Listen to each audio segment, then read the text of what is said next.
kudos to the people in California for drafting this legislation.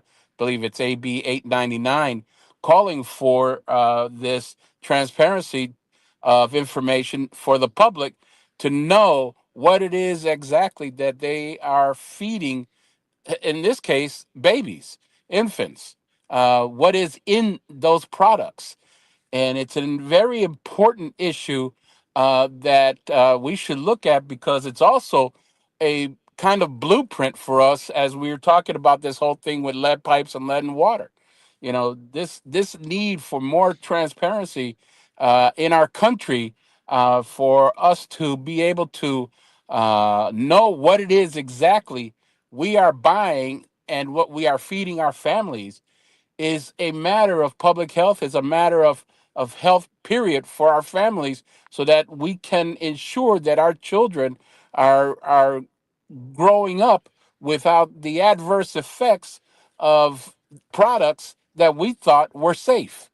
And food, water, air, those are vital to the existence of a human being. This is very important. And so, the work that was done in California to make this happen is I applaud it. It's great that they're doing this. But I think that we could also do this here in Milwaukee, when we're talking about lead and water. I mean, we have to be more transparent to the public in regards to what levels of lead we're dealing with here in Milwaukee. And the public needs to know, because in the last year, when the Milwaukee Waterworks, for example, released its uh, lead copper rule required information to the public, not many people really understand uh, that information. Not many people understand that even though the Milwaukee Waterworks has met all levels required by the EPA, the lead content still in the water is still too high, past the levels that the CDC recommends, past the levels that the EPA recommends, and the recommendation is zero.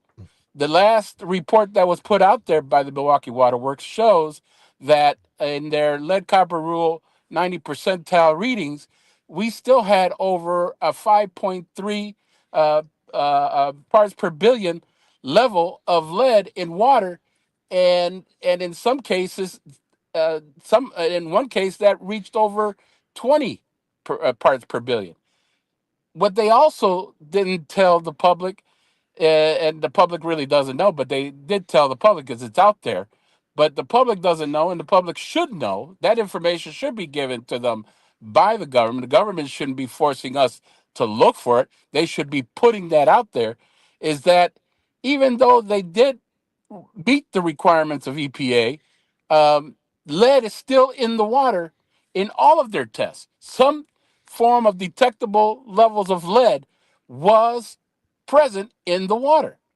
And even though those numbers show that it's under what the recommendation is of 10 parts per billion, the bottom line is, and finally the EPA acknowledged that in this new lead copper rule improvement that they put out there, that part per billion recommendation is not a health based recommendation.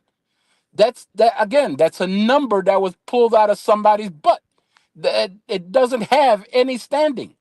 It's just something that they threw out there to tell people, okay, if it's under this parts per billion, it's safe. And that's totally misleading and totally false.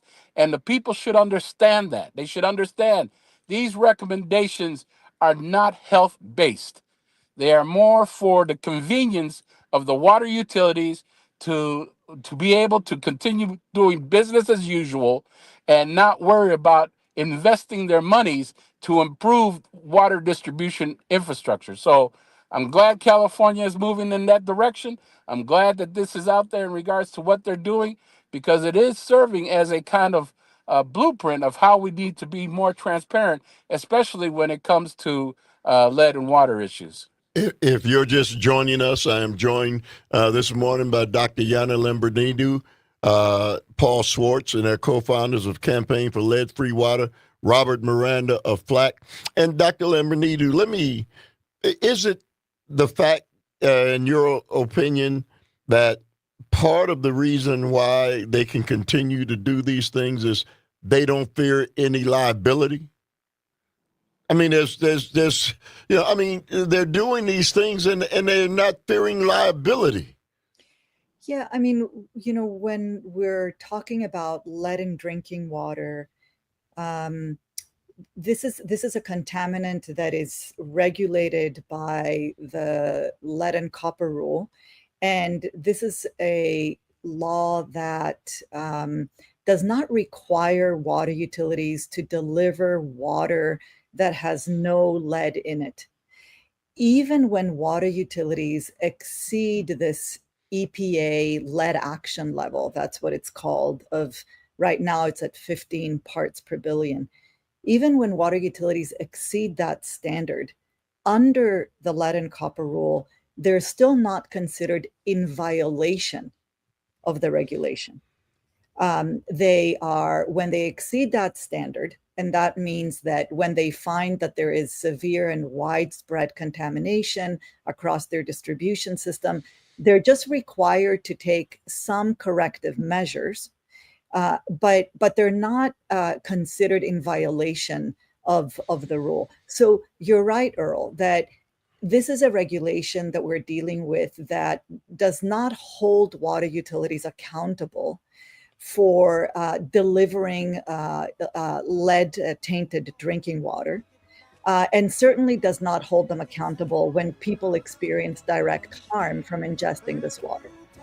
So, guys, hang on. I'm joined again by Paul Swartz, Dr. Yana Lambrinidu, Robert Miranda, and we're talking about lead in the water. 855-752-4842 is the number.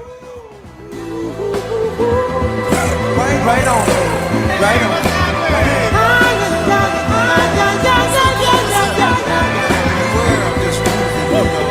Right on.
The sun is rising,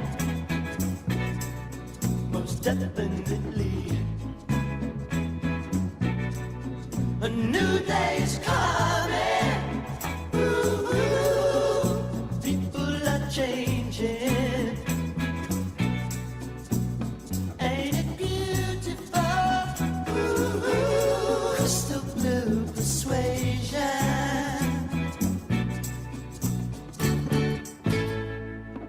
All right, welcome back to the Earl Ingram Show. As always, you can join us at 855-752-4842. That's 855-752-4842. My guest, Robert Miranda of FLAC, Paul Swartz, co-founder, Campaign for Lead-Free Water, and Dr. Yana Lambrinidou, Campaign for Lead-Free Water.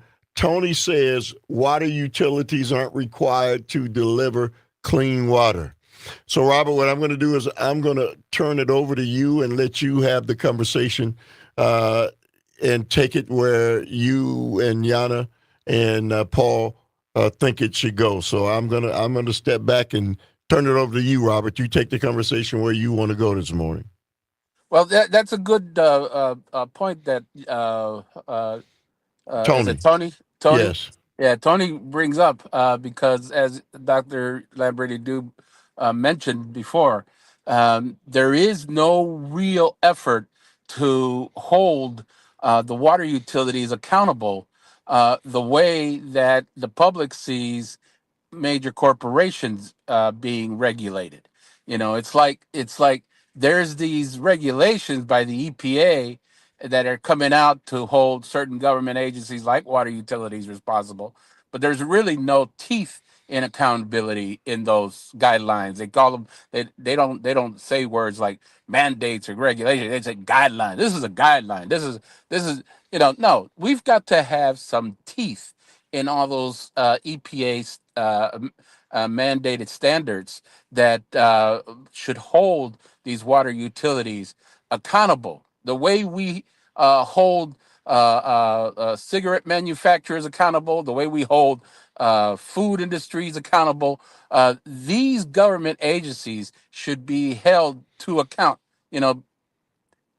Yana Lambriti says that the people expect that the corporations, mega corporations, the big industrial food people and cigarette making people are going to screw them over.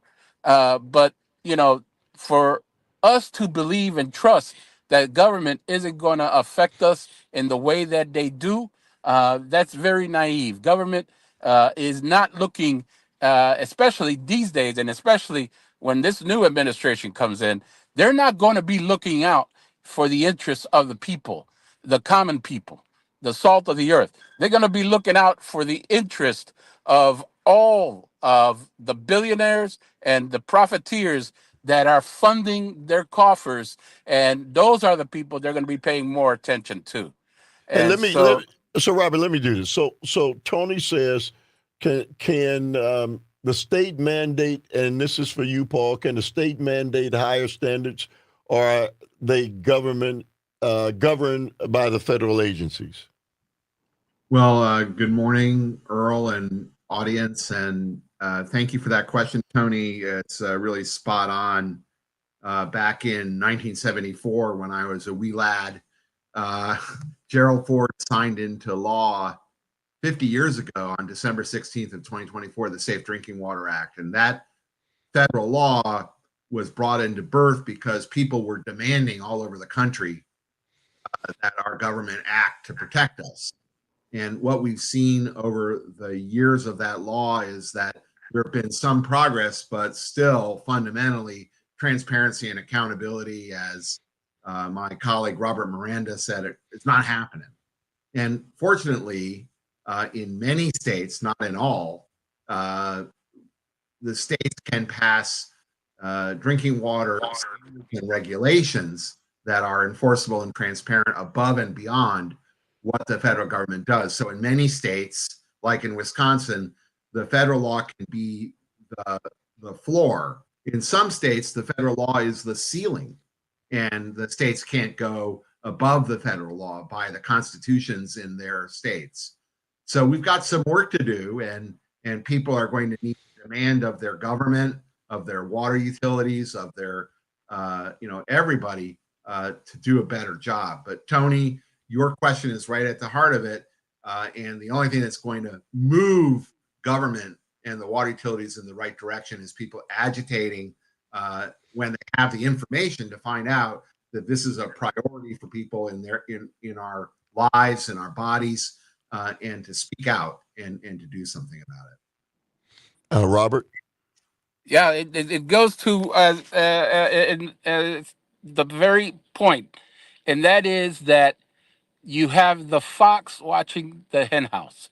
And in this case, the water utilities are the ones that regulate themselves. They're pretty much writing the regulations, and the EPA is just passing it along. And so the water industry is manipulating the EPA into a situation where they're making sure their interests are protected and they're not held accountable. That's got to be reversed. The public needs to hold the water industry, the water utilities accountable for their water infrastructure to make them provide fresh, clean, safe water to the public. Dr. Lambrinidu, what we live in a representative government. Why aren't our elected officials holding these people accountable? I think that there are power dynamics, and the water utility industry is very powerful and has a lot of influence over our elected officials as well. That's a big problem too. All right, 855-752-4842. It's Wednesday, and that means I'm joined by the co-founders of Campaign for Lead-Free Water and Robert Miranda of FLAC. 855-752-4842. More coming up.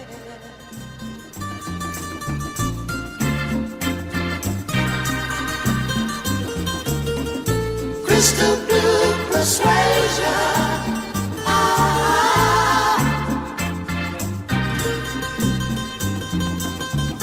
Crystal blue persuasion.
Whoa.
watching as the world goes past. There are so many great things to see while grazing in the grass. Flowers with colors bright, making everything out of sight in the grass. The sun beaming down between the leaves, and the birds darting in and out of the trees. All right, welcome back to the Earl Ingram Show. As always, you can join us, 855-752-4842. You can text us at that same number. Again, my guests are Paul Schwartz and Dr. Yana Lambrinidou with Campaign for Lead-Free Water, and Robert Miranda of FLAC. And before Robert, I turn it back over to you. Tony, once again, has some great questions. And so, Dr. Yana, have any elected officials been receptive to higher standards, or is it not high enough priority for them to even get involved? And then he asks, where and who specifically should we be putting pressure on to deal with this issue? Yeah, that's such a great question, Tony. And in fact, the state of Michigan has, after the Flint water crisis that I imagine most listeners have heard about or familiar with the leadership of former Governor Rick Snyder, did pass a state-specific lead and copper rule that, although not perfect, is at this point the most health protective lead in drinking water regulation in the country. And there's other efforts and movements around the country. In Washington, D.C., for example, which is where my colleague Paul Schwartz and myself live, D.C. passed a regulation a few years ago mandating the installation of lead certified filters at every single tap, at every single school, public school in our city that is used for drinking or cooking. So there are, and Michigan actually has passed a similar filter first legislation for schools as well. So there are initiatives that are happening in different parts of the country, but certainly we're hoping that a lot more will happen. And as Paul Schwartz said earlier, that requires the public's mobilization and working with elected officials to provide them the information and help them see how this is really pretty much a black and white issue. There's no scientific debate around the health harm that is posed by lead in drinking water. That is clear, and there are very clear recommendations by the CDC and EPA around lead in drinking water. And really, the only "quote unquote" safe level of lead in water is 0. It's no lead at all. Robert, go ahead, man. Yeah, that's a good point. Those are good questions. And I also wanted to mention that at the local level, there are things that activists can do as well. When we first started this action here in Milwaukee in 2015, one of the areas that we pushed hard to have the city of Milwaukee change was this practice of partial lead lateral removal of the so-called private public side. And that was a practice that the city was engaged in. And we worked with former Alderman Ashante Hamilton, Tony Zielinski, Bob Donovan, and a couple others to put a resolution together and make a mandate out of stopping that practice, because the partial lead lateral removal basically disrupted or disturbed pipes, causing lead contamination to rise to significant levels. The other thing is, I wanted to touch on what Dr. Lambrini-Du had mentioned earlier in regards to the water utilities and accountability and stuff. And one of the biggest obstacles to accountability and holding water utilities accountable is the American Water Works Association, which currently has a lawsuit filed against the EPA, in which the new lead copper rule improvement, the LCRI, that just came out in October of last year, has some really good stuff in it, especially where it relates to lead pipe replacements. And this American Water Works Association, the AWWA, went ahead and filed a lawsuit against lead pipe replacements because they feel that it's not really feasible to remove these pipes in 10 years. The cost, and other issues that they feel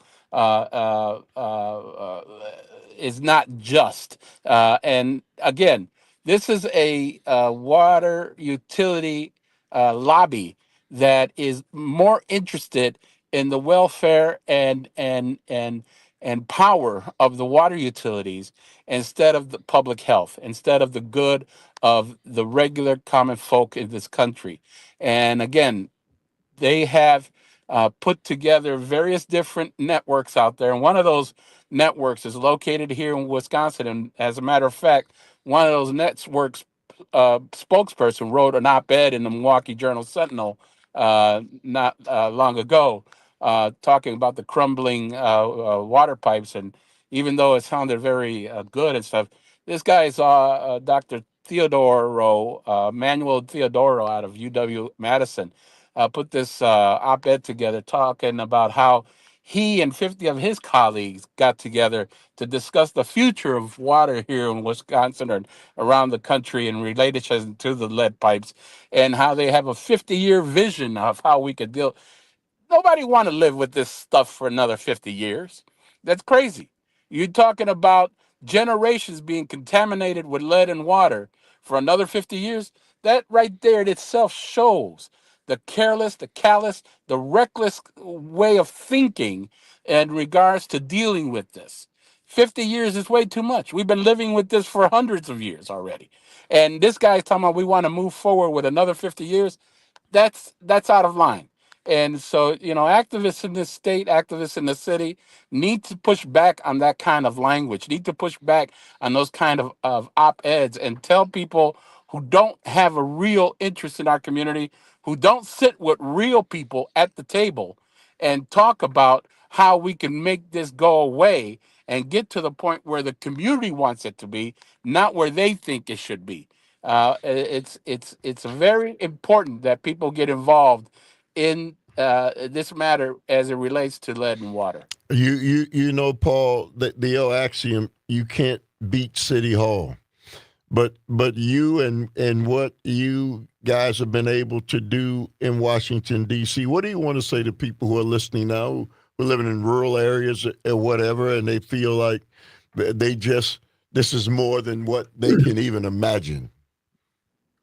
Yeah, so I think there's three important things really to understand as ordinary individuals protecting our families and communities. One is that information is power, and that finding out the facts about the lead and water exposure in your community, knowing that lead is coming out of almost every tap in the United States, whether you're living in a rural community, off of private wells, or you're in a small community with a small water system, or in a big city like Chicago or LA or Milwaukee or DC, that understanding that your family's being hammered by this toxin that everybody can pronounce, lead, and though it's invisible and you can't taste it, that it's important that people know, first of all, that that's happening. Second,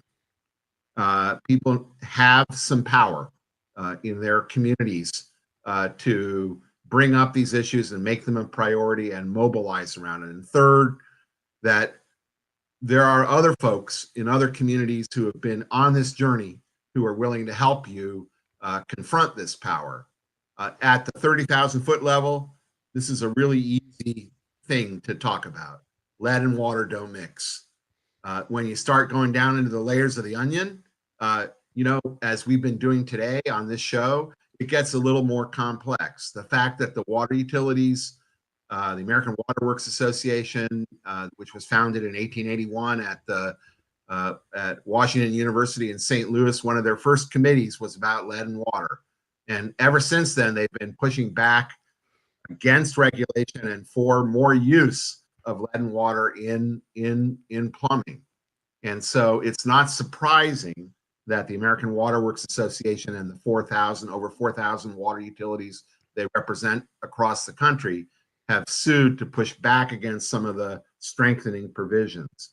Now, we can't leave that up to the lawyers. People need to talk to their local, state, and national elected officials and put this on their radar screen. And at the Campaign for Lead-Free Water and with FLAC and other ordinary folks in communities who are organizing on this, we're here to help. And I'm going to turn it over to Dr. Lambrini-Du to add.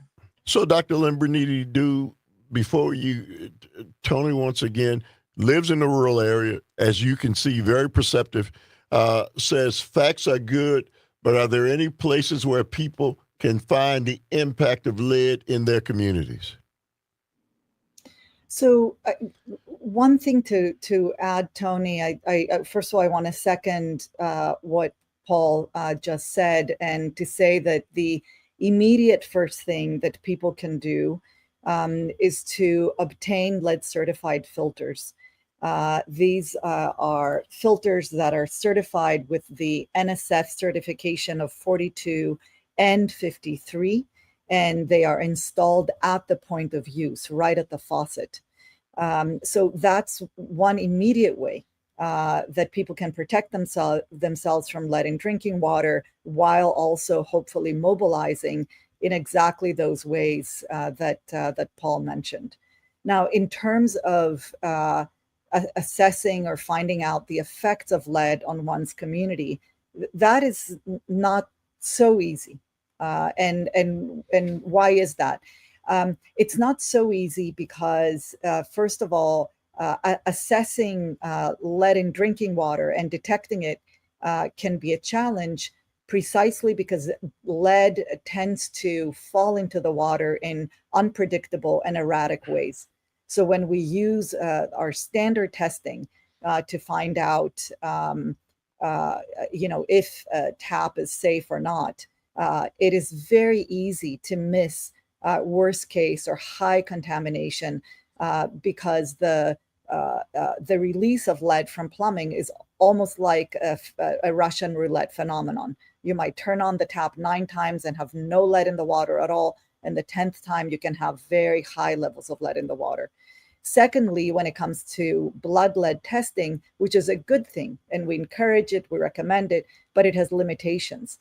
When children are exposed, and all of us, to very high levels of lead, our blood lead levels can spike for a short amount of time, and then they tend to drop after a while. So unless the blood lead level testing happens soon after one's exposure, it is also easy to miss that exposure and the potential health harm. 855-752-4842. Dr. Lambrini-Du, Paul Schwartz, co-founders of the Campaign for Lead-Free Water, Robert Miranda, and you on the Earl Ingram Show.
out of the woodwork,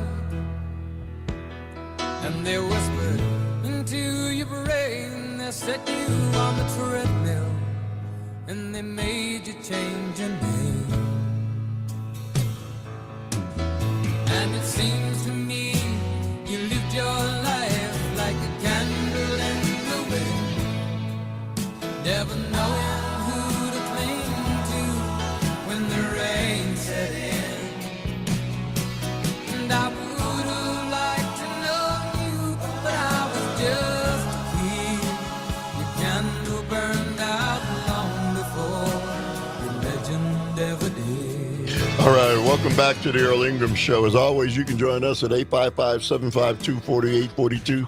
Once again, every Wednesday at this time, I'm joined by the co-founders of the Campaign for Lead-Free Water, Paul Swartz, Dr. Yana Lambrini-Du, Robert Miranda Flack. And Robert, before I turn it over to you, I just want to let people know that we are working on a powerful podcast of this program that will be appearing on Civic Media. We're getting very close to where this is going to be. So let's do this before we go back to you, Robert. Dr. Lambrini-Du and Paul Swartz and Robert Miranda, let's talk a little bit about what will be appearing and happening on the podcast that we are working on. Dr. Lambrini-Du? Yeah, we're so delighted about this opportunity. Can't hear you. Can't hear you. Can you hear me now? Can you hear me? I can't hear you. Let's Yana, go. Paul. I can hear you. Oh, okay. Okay, Oh. go ahead. Go ahead, Okay. Dr. Lambrini-Du. Go Yeah, ahead. we're so delighted about this opportunity. Lead in drinking water has so many aspects to it. Many times it's presented as just a purely engineering or chemistry issue, corrosion control, things like that. In reality, it is, I would argue, far more of a social and political issue, and it's far more an environmental justice issue. We are really looking at a problem that is created by very serious power differentials between the people who are making decisions about our water and the people who are consuming our water. And there is a long history with multiple dimensions to this issue. Very important work that has been done by people both on the ground, affected community members, parents of children who've been poisoned from the water, but also academics, historians, public health professionals, social scientists, and others. So we're putting together a podcast series with each session addressing different dimensions of this issue, which we hope are going to empower all listeners to protect themselves and their families and communities, and to work hard and mobilize, exactly like Paul said earlier, to support their elected officials to do the right thing and develop legislation in their communities that finally pushes for transparency and accountability, and first and foremost, public health and environmental justice. Paul, the importance of this podcast? Yeah, so media and its role in manufacturing ignorance has been really at the center of the cover-up and the harm that's going on across our country. And so this is a real opportunity, working with Civic Media and with you, Earl, and the Earl Ingram Show, to do something groundbreaking that busts the myths and the manufactured ignorance that's out there in America. And so we invite listeners like Tony and others into a conversation with us to explore how lead in water, this contaminant we can all pronounce, and that's been around and we known about as a problem in water since Roman and Greek times, 2,000 years ago. We invite you into this conversation. And as my colleague, Dr. Yana Lambrini-Du and Robert Miranda has said, it's transparency and accountability and the role of media as bringing in the sunlight and being a cleansing agent, those things that ail us, that affect our lives, like this scourge of lead and water. That's what the podcast is going to be addressing. And we're so grateful to you, Earl, and to Civic Media for this opportunity to do something that no other media outlet in the United States has ever done. And we think this is going to be really groundbreaking. Hey, Robert, your thoughts? Robert? Okay. Well, so so let me do this quickly. Do the lead pipes start to shed and put more lead in the water as they get older? Was this less of an issue in the past when the pipes were new? No, both new lead pipes and old lead pipes can release lead for different reasons. So lead pipes are a serious hazard no matter what their age. Well, I want to thank you guys as always. Man, it's great information, and Tony, thank you for great questions. And so we're looking forward to moving this on and making it happen in the coming weeks. Thank you very much. Until then, we'll see you guys again in a week.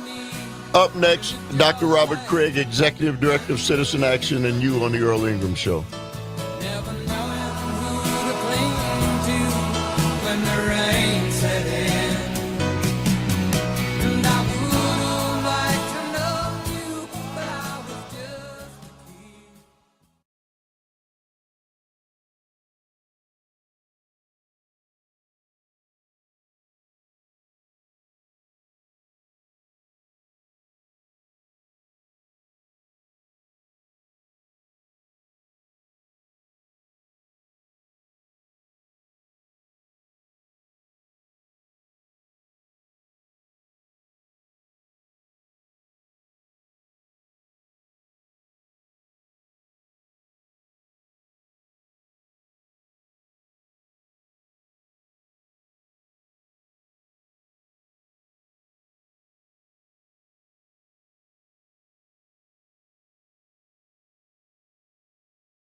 It's time to get organized with Dr. Craig and Citizen Action.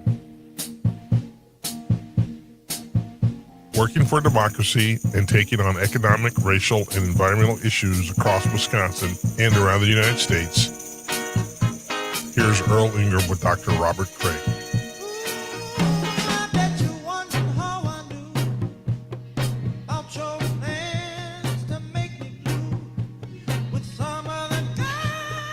Good morning and welcome back to the Earl Ingram Show. As always, you can join us at 855-752-4842. That's 855-752-4842. And I am excited once again as we roll into a new year to have the one and only Dr. Robert Craig, Executive Director of Citizen Action, on the line. Good morning to you, Dr. Craig. Happy New Year to you. How are things so far? Oh, just getting started. A lot of people were away, but Happy New Year to you, Earl. And it looks like we have similar sweaters, though different colors. Dr. Craig, just because people were away doesn't mean that things stop moving. Mhm. I got to ask you your thoughts, and I know you're a big free speech guy, about Facebook removing the guardrails. I understand Elon Musk and why he's done it, Dr. Craig, but with you and your background, how big an issue is this? Well, they call it free speech. That's their branding for it. They have set themselves up as the new public square without full access to the public square like a real one. It's all set up for profit with algorithms that move their agenda and move all the clicks that they want. And they are given exemption by Congress from the same liability laws and defamation laws that apply to traditional media like civic media or NBC News and Milwaukee Journal Sentinel or Clare Leader Telegram. Right. And so now they've decided just to become a cesspool, and their monopoly status gives them control over that public square. The big thing, I've been reading a technological writer and expert, Cory Doctorow, is that they use their monopoly power. They've gotten laws passed that allow them to prevent interoperability. What that means is if once you're on Facebook and you have all your friends and all of your memories and all of the pictures over the years and your kids and family reunion pictures and everything else, right? It can only be on Facebook and you can't take it with you. And so you lose all your friends and connections if you leave Facebook. So that is the way it operates, the monopoly. It's the same. It's just the same as, you can't use this software except on an Apple computer. And so in these kind of monopoly conditions, it cannot be understood as free speech. It can be understood as they have decided to sue for peace with Donald Trump, which a lot of big, powerful interests are going to do just for their own benefit. It tells you about these tech billionaires in the first place. They were never out for freedom or out for everyone else. They was out for themselves. They've decided their best bet is to appease the new leader. So Citizen Action Wisconsin will have an easier time showing up in the people's feeds, as will Civic Media and the Earl and the Earl Ingram Show. There is a silver lining. Your thought, Dr. Craig? Yeah, I don't know that we will, because I don't think we're going to hit the algorithm. Let's get the algorithm is something claiming that you shouldn't get vaccinated or claiming that we have a right to conquer Greenland or whatever, right? So that, I guess that's going to get attention anyway. But just all of the fake news, they're just washing their hands of responsibility, but they've exempted themselves from defamation laws. So it's claiming that the speech is not their speech, as they control and regulate all the speech and decide what goes up in your feed. So we need to break the tech monopolies. It's very clear. And it's very clear that Democrats need to be more serious, because they've been unwilling to do this because they've taken a lot of campaign cash from technology companies and have thought that they were a relatively Democrat constituency. They're nothing of the sort, quite clearly, now that you see not only the Mark Zuckerbergs, but also you see Amazon suing for peace, right? Right. Well, Dr. Craig, I want to jump to the fact that the Republicans are still, and the GOP, there's a campaign to dissolve the Department of Education. And I don't know, I gotta get your brother on to hear his take on this. But Dr. Craig, we do know at the root of this is they certainly want to make sure that for-profit schools and voucher schools, while they're doing away with the Department of Public Education, that's to address where the majority of the children are involved in this country, public education. And so they're looking to wipe that out. And I don't think people really understand the impact of that, Dr. Craig. If you're fortunate enough to have your child in one of the voucher or charter schools that's paid for by the taxpayers at the expense of cutting back opportunities for children where the majority of them are in the public schools, Dr. Craig, how is this a good thing? Well, the current version of the Republican Party, in addition to reneging on the basic idea of democracy, they like democracy when they win, but when they don't, right, it's stolen. In other words, in sports, we wouldn't like them very much. They're bad winners and bad losers, right? They are, for the first time in over 100 years, they actually don't believe in universal free public education. And so you see that in the funding priorities at the state level, where the schools have been dramatically underfunded every year under right-wing gerrymandered legislatures. And now all these communities constantly, by the hundreds, have had to have funding referendums just to meet basic costs, and their schools are still underfunded. And so the same strategy at the national level. It's just that we need to be clearer about this. They've somehow gotten away with saying they have a different approach to education, when in fact, they don't want to guarantee every child an equal, high-quality, world-class education. They just don't at the primary K through 12 level, nor at the university level, where another thing that's going to happen that's related is there are a large number of students that are in a payment plan that President Biden created, where their incomes are so low because they're not really gaining much from their college educations, that they're not paying interest on the loans. And the Republicans have tried to sue about that, but Trump is going to pull the plug on that.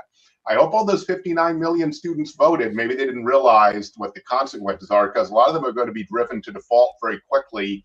And that's debt you can't get out from under. You can't declare bankruptcy to get out from under student debt. So it's going to be crippling to a lot of people who have gone to college, supposedly done the right thing, and still can't get a job that pays enough for them to make a good living and to pay back these gigantic loans we have, because we've made college so unaffordable. Dr. Craig, your thoughts. 855-752-4842. My guest is Dr. Robert Craig, Executive Director of Citizen Action. Dr. Craig, penny for your thoughts. Elon Musk is flexing his muscle. He would not have muscle on a national scale if Donald Trump didn't give it to him. We didn't vote for Elon Musk to be making policy that impacts and affects the American people. Congressmen and senators who should be pushing back against this are terrified because, Dr. Craig, they're concerned about their own survival. What are your thoughts about the impact that Elon Musk is going to have on the inner workings of our government? And how do we prevent this? Or is it too late? Kind of two minds on this. I feel like Oh, can you hear me? Yes, go ahead. I'm of two minds of this. I actually think that there have been billionaires who have had massive influence, but it's all been hidden in the past. You know, the Andrew Carnegies and the JP Morgans were kind of in the background, and there was suspicions and attempts by muckraking journalists to reveal it, but it wasn't so obvious. In a way, Musk's interests are all very public. What he wants is all very public. When he agrees or disagrees with Donald Trump, that becomes very public.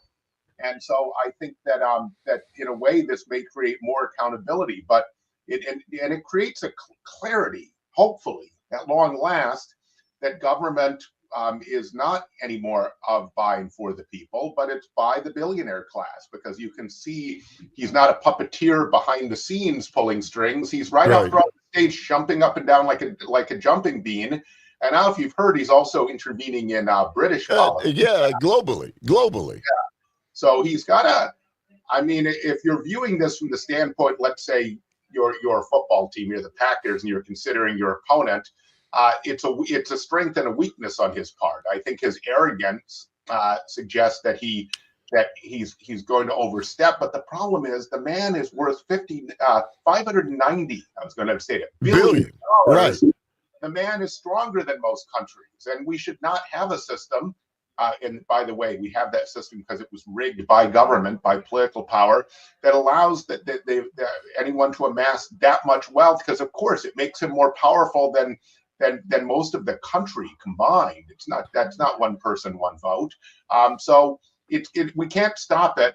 Let's hope that we can somehow get some more clarity about how corrupt our government is and what actions need to be taken with voters by having it all front and center and on national TV. You know, Dr. Craig, you look at the explosion of billionaires in our country in the last 5 years. And we talked about Russia and the oligarchs and all of those things. How far away are we? We're more unequal than we were in the quote unquote Gilded Age of the late 19th century. That was Mark Twain's term for it. That had the first robber barons that were shocking to everyone. The aforementioned David Rockefellers and Andrew Carnegies and J.P. Morgans, etc., Commodore Vanderbilts, etc. And we had this situation from the end of World War II until the late 1970s, where we had the most income inequality, the most shared wealth from all the economic growth that we had in American history. We thought it was the new normal. We were wrong, because the rich decide to band together and get more of the money, and they've taken most of the benefit of the growth of the last 50 years. And so when people are upset, rightly so, that they can't make ends meet, can't pay their medical bills, and can't pay the rising rent, etc., and a lot of people going to Trump off anger at that, it's understood that it's because we let billionaires rig the system against us all. All right, 855-752-4842.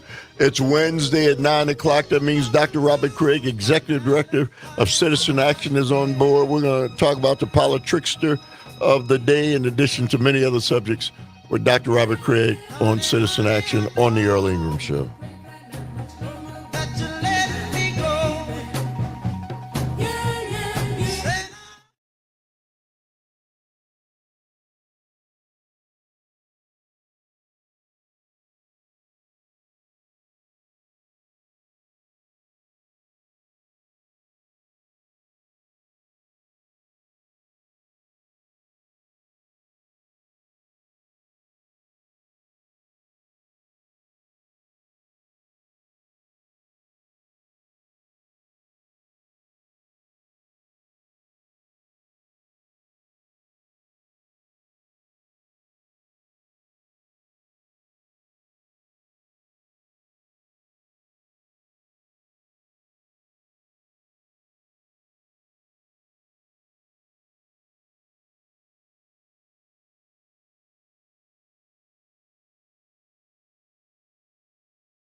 Now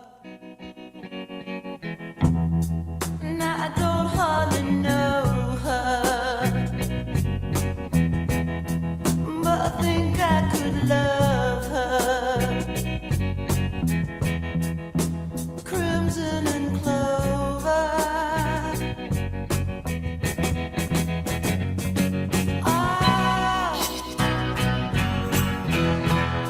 will she come walking over? All right, welcome back to the Earl Ingram Show. As always, you can join us at 855-752-4842. That's 855-752-4842. Dr. Robert Craig, Executive Director of Citizen Action. Dr. Craig, $4 billion in the state coffers. Robin Voss and Republicans are saying, give it back. Give it back to the taxpayers.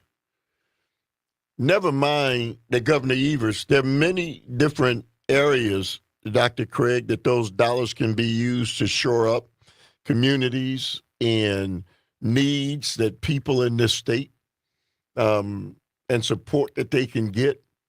What are your thoughts about, the fact that Republicans want to force the governor to give that money back? Well, give it back to the rightful people who paid the taxes. What are your thoughts, Dr. Craig? Well, their theory on that is that the people who should get it skews upper income Yes. and large corporations. Remember, they say they represent you when they talk to you, but they don't really. It's a bait and switch. So, look, it's outrageous because we're underfunding our local governments.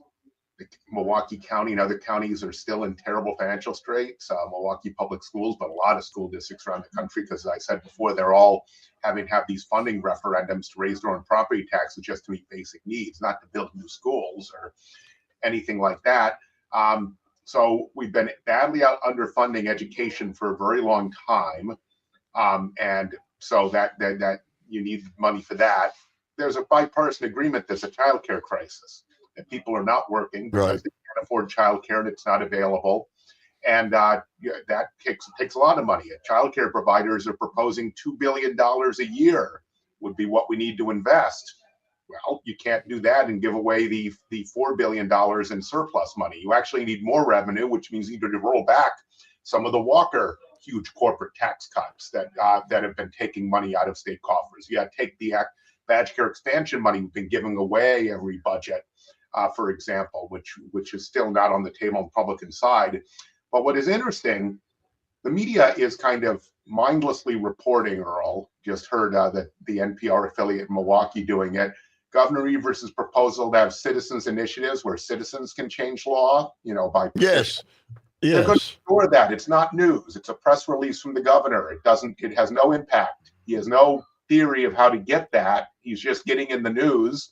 The big news is what Robin Voss said last week.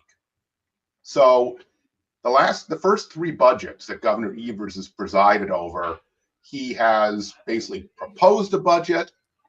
The Republican legislature has thrown the budget out, done its own budget. Governor Evers has done a few light item vetoes, complained, and then signed their budget and claimed it was some kind of bipartisan compromise. That is what's happened every time. In other words, he's not fought. He's not had a budget impasse. He's not saying, I'm going to veto the whole budget unless you give me adequate education funding and expand Badger Care, for example, and do something on childcare. Well, it looks like Robin Voss and company staring down the barrel of Governor Evers running for a third term, potentially. We don't know if he won't announce one way or another until after the budget process, has said they're going to cause a budget fight. That they're not going to take up the budget when the Joint Finance Committee, the state's powerful budget writing committee, meets. They're going to pass the $4 billion tax giveaway. And then if Governor Evers vetoes it, they're going to refuse to do a budget. And what that's going to do is it means that everything remains at the previous budget level without any inflationary adjustment. It means massive cuts in everything, including our schools and a lot of other things.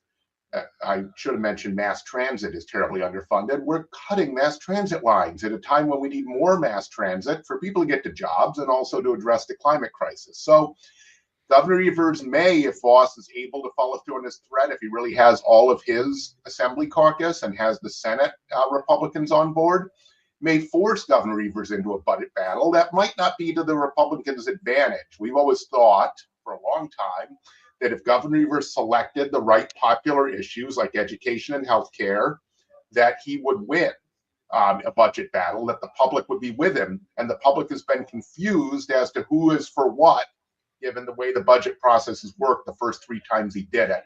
So we might have he might have to fight. He might have to stop being too proud to fight, but it's because the Republicans want to force a fight because they think it's advantaged him politically to get away with just signing their budget and declaring victory. 855-752-4842. Let's go to Jim from Eden. Good morning to you, Jim. You say what? Yes, good morning, Earl. I'd like to just say we were talking about the education and that. Since in the 1950s, the U.S. was like number 2, number 4 in math and reading and writing. And, now we're more like in the late 20s and 30s throughout the world of countries in education, in math and reading. And the U.S. Department of Education was formed in 1979 under Carter. And could you give me one positive effect the U.S. Department of Education has done for our children? Dr. Craig, you want to respond to that? Hold the thought, Dr. Craig. 855-752-4842. 855-752-4842 is the number. It's Wednesday. That means Wednesdays with Dr. Robert Craig, Executive Director of Citizen Action. And clearly, we're going to be talking about the politics of the year as well. We'll be right back.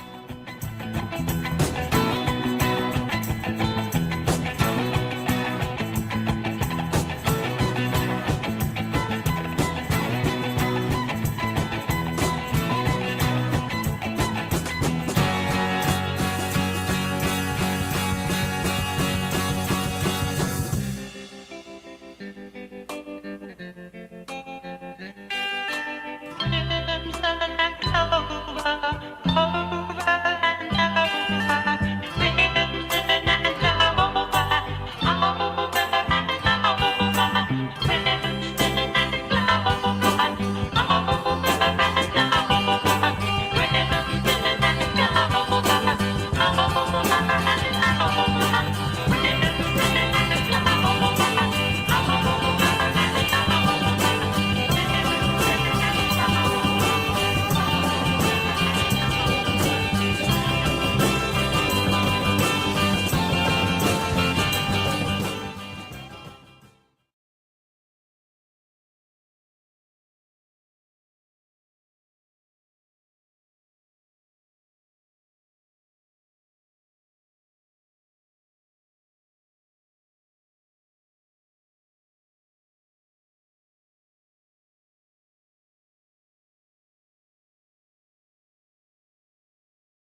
All right, welcome back to the Earl Ingram Show. As always, you can join us at 855-752-4842, 855-752-4842. It's Wednesday. That means Dr. Robert Craig, Executive Director of Citizen Action.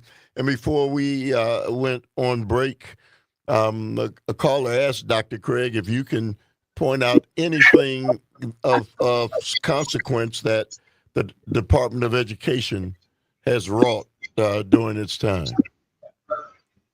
Well, let's put it in context. There was federal role in education prior to the Department of Education, which was created under Jimmy Carter's administration. Hence, who we're celebrating his life right now. It used to be part of a much larger department called the Department of Health, Education, and Welfare. You probably remember, Earl. That was around in the Johnson and Nixon eras. Yes, sir. And so it just transferred it to a separate department in order to have more of a tight focus in education. What is unclear in these proposals from Donald Trump is, one, what he thinks the Department of Education is doing wrong that getting rid of it will fix, and whether he means cutting all the money. So let's talk about what the spending is now. The biggest amount of spending is Title I.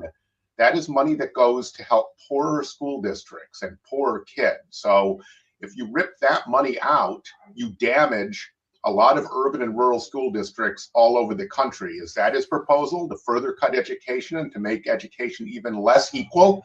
Because if you just get rid of all the spending, that's what it would do. That's also why there will be opposition. There are some who believe, these are people who analyze this closely, that he won't get enough support in Congress when Republicans do this, because it means taking money out of their states and their school systems in their own states. So, and they, by the way, I don't know that they can't do this through budget reconciliation, so they'll have to get around a Senate filibuster, as long as they keep a Senate filibuster. So it just may well be the kind of lather we're having around taking over the Panama Canal militarily, or taking over Greenland. I don't know how real it is. The Department of Education runs the student loan program.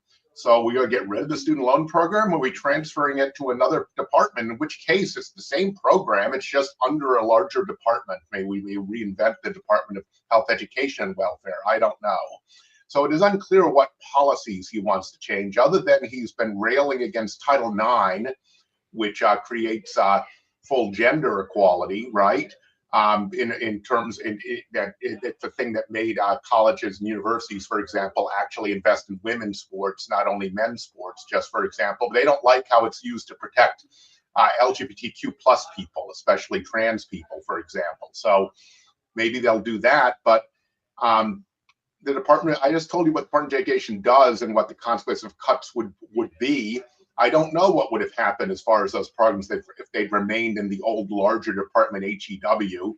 That's an unknowable question. But I didn't hear from the caller any objection to Department of Education, other than, I don't know, it exists. And I don't understand why this is symbolic meat for Republicans. And they claim they want local control, but they certainly don't want to have resources taken out of public education. And federal government has much more revenue power than states. And local governments. What I'd be concerned about, Earl, is that this is all attempting to get more money for massive new Trump tax cuts, right? Both renewing the original ones and making them even worse, because apparently Elon Musk needs more than $590 billion in his assets.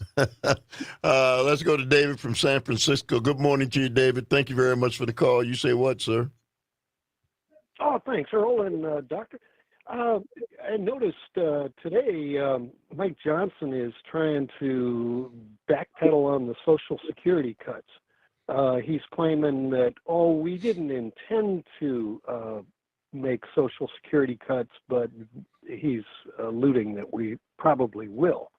So when you're talking about the budget, what effect would it have on your state, on the rest of the 50 states, if all of a sudden Social Security checks don't come out? And there's a second budget buster that I noticed about a week ago. Donald Trump came up with a wonderful idea to sell American gold and turn it into Bitcoin. And I've called a couple of dozen shows at this point, right wing, left wing, and asked them, which would you rather have? gold or Bitcoin? And to a person, they all say gold. Yet Trump wants to get rid of the gold and turn it into Bitcoin. So what would that do as a budget buster? Well, one of the things that we know for sure, Dr. Craig, is before Donald Trump got elected, he sent his sons out to start and make sure that he was well invested in Bitcoin. Dr. Craig, you want to respond? Well, it's just speculation, right out with public resources to benefit private parties. Exactly. People like Donald Trump have bond to Bitcoin. He had first seen it for the kind of scammy thing it is earlier in his career, and now has changed his mind because a lot of people behind these kind of currencies, cryptocurrencies, supported his campaign. He's completely for sale on a lot of issues, and this will be, if he's actually was able to do that. And I'll admit to the caller, I haven't looked at the logistics, whether it requires an act of Congress and the president has that authority just to sell gold out of American reserves. Maybe they do. But if he does this, it's going to be one of the most corrupt acts in American history, because there are a lot of people who invested in his political career and his election that will benefit from it, and he'll benefit personally, even if the public takes a total bath on it later. Then they'll say there have to be Social Security cuts because we lost half of our assets in Bitcoin. Let's go to Craig from Chicago. Good morning to you, Craig. Thank you very much for the call. You say what? The doctor was asked before he went to break to cite several accomplishments of the Department of Education. My wife is a teacher, so I can't really tell you what the Department of Education can claim as accomplishments, but that was the question that was raised before he went to break.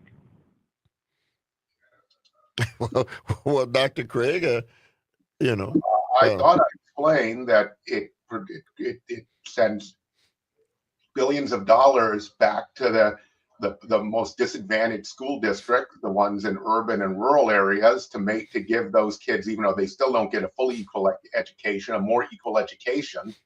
So you look at the Milwaukee Public Schools, the largest and most diverse school district in the state. It has buildings that are, many of them are over 100 years old. No question. Right? And so how much worse can we make the financial situation placing them, or all the rural communities closing their schools because they can't afford them, which has happened again recently in Wisconsin. It's in the headlines every couple months. There's another rural school district. They can't keep school open. So this is what Title I does. Student loans, my goodness. We wouldn't have any access to college. We have a problem with student debt now, which we need to fix. But you just can't afford college on your own right now with how much we've taken money out of it and put it into things like prison and tax cuts for wealthy people. And so I consider these accomplishments.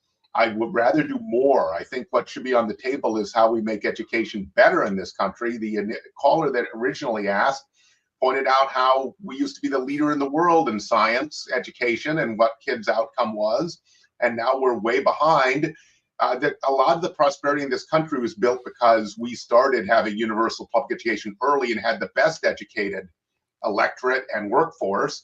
And the last 50 years, we've been disinvesting in it. And this would just be another step in that direction, most likely. And that's not positive. So if that's not a concrete enough accomplishment for you, I guess I'll have to say that things are a lot better than they would be if we didn't have one.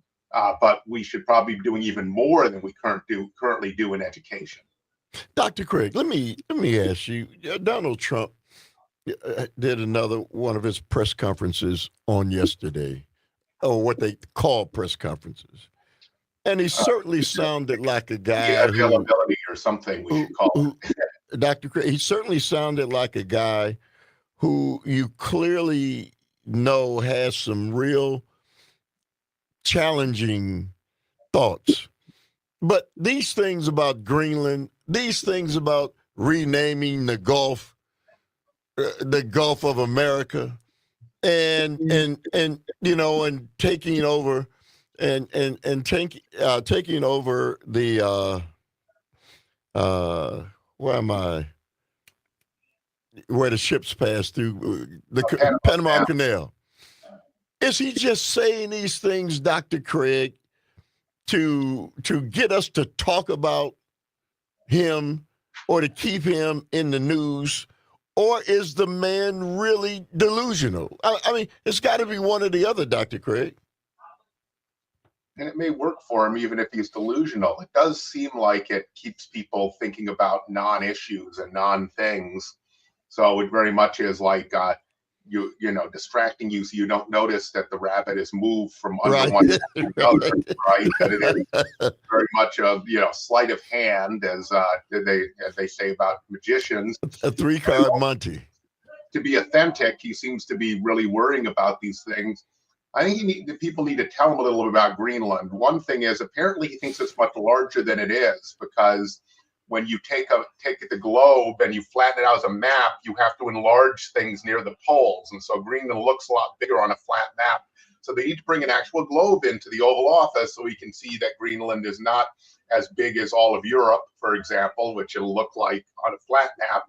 He probably thinks that they're European white folks, that they're Danish. They're actually 90% Inuit Indian, and they speak a separate language called Greenlandic, which is an Indian Inuit language.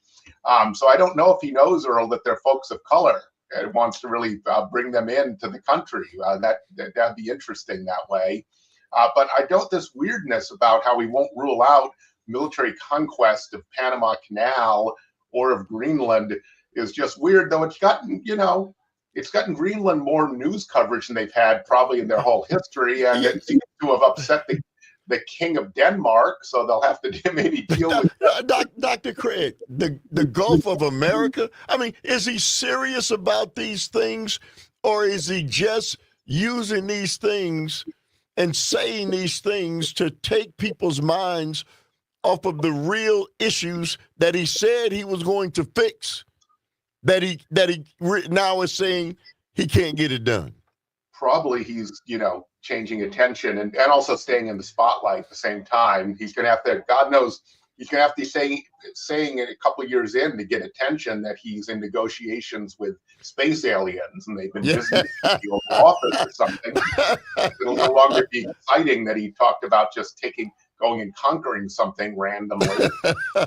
But I mean, it's just I think that the media has still not figured out how to cover Donald Trump, and this is proof of that.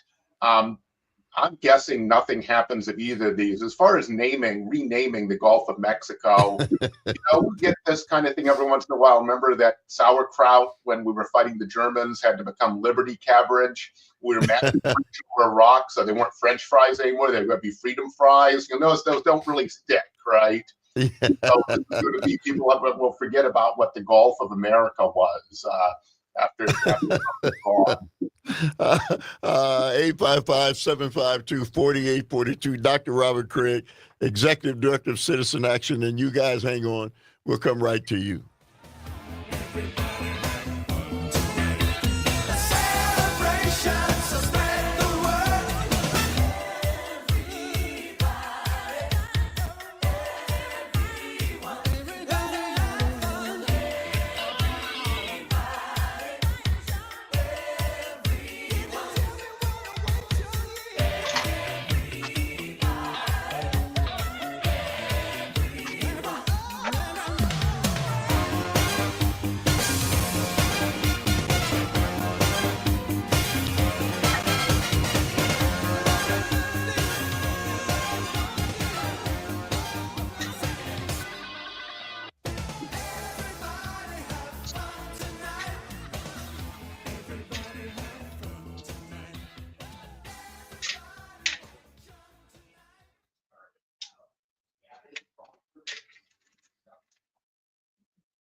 Join me on the next show. We'll talk about starting the new year off right with Omar the pharmacist, and then we will talk about diversity, equity, and inclusion with attorney Roy Evans on the Earl Ingram Show.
You can make it if you try.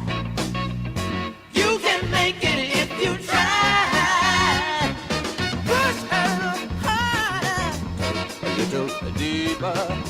Don't let the plastic bring you down. Only give it now.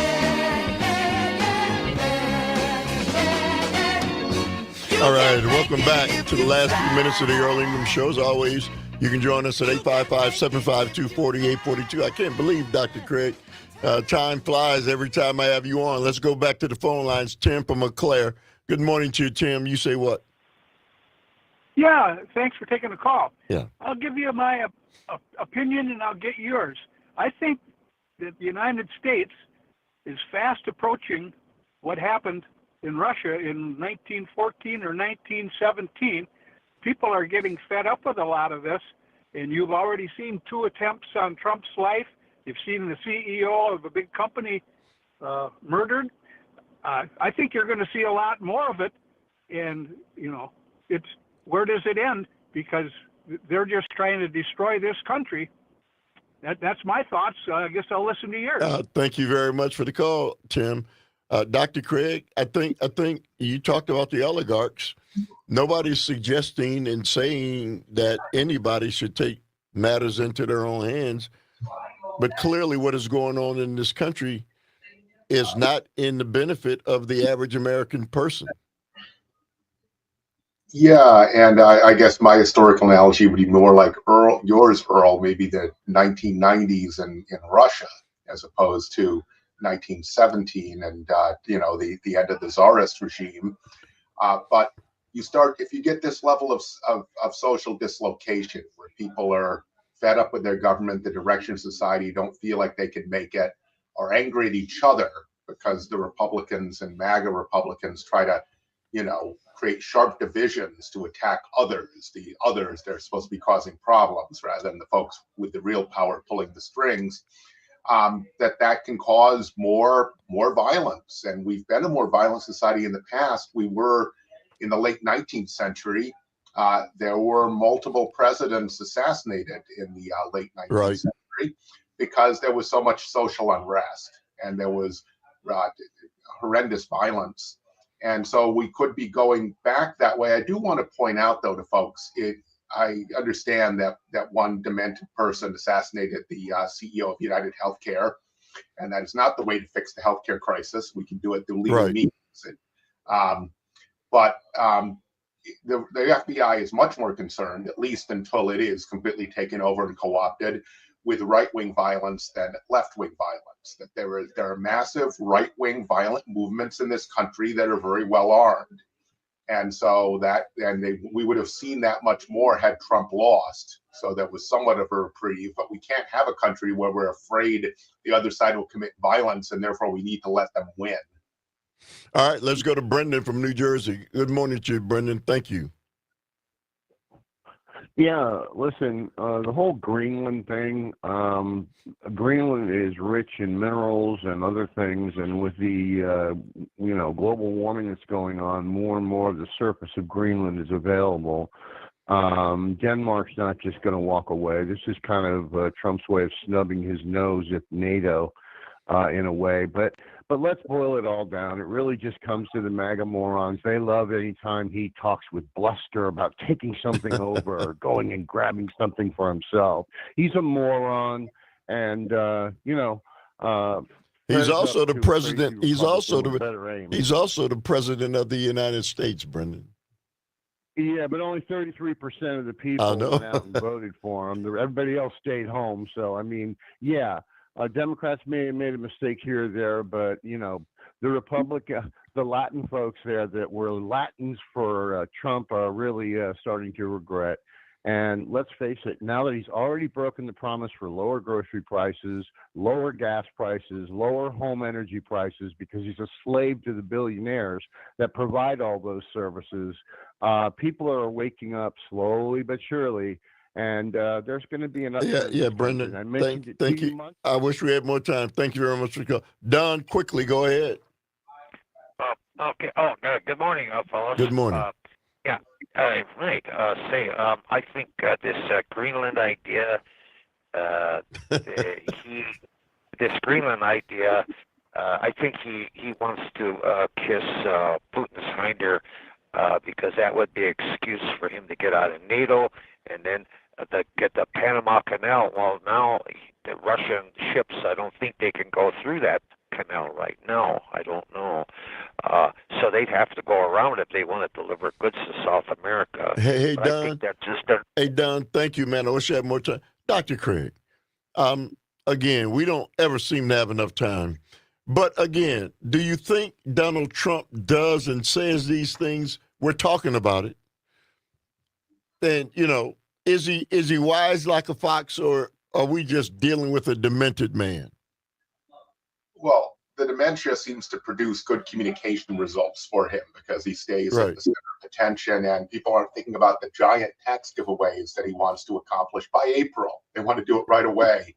They want to do massive, irreversible tax cuts worse than before for everyone doing well, billionaires, big corporations. And that's why they funded him. But who knows? I mean, Ronald Reagan invaded Grenada, you may remember. Yeah. So people had suddenly wake up in the morning and hear about the secret invasion of Greenland. That's completely impossible. But then, what kind of government we're going to let the Inuit Indian majority have in Greenland, or whether we're going to subjugate them or what? Will they get American citizenship? Will they get birthright citizenship? These could be thorny questions. Dr. Craig, thank you as always. We'll see you in a week. Thank everybody who made the show. Go thank you, Calvin. Up next, Matt Nair and Greg Bach. Jane Matt Nair and Greg Bach on air. See you guys on tomorrow. You can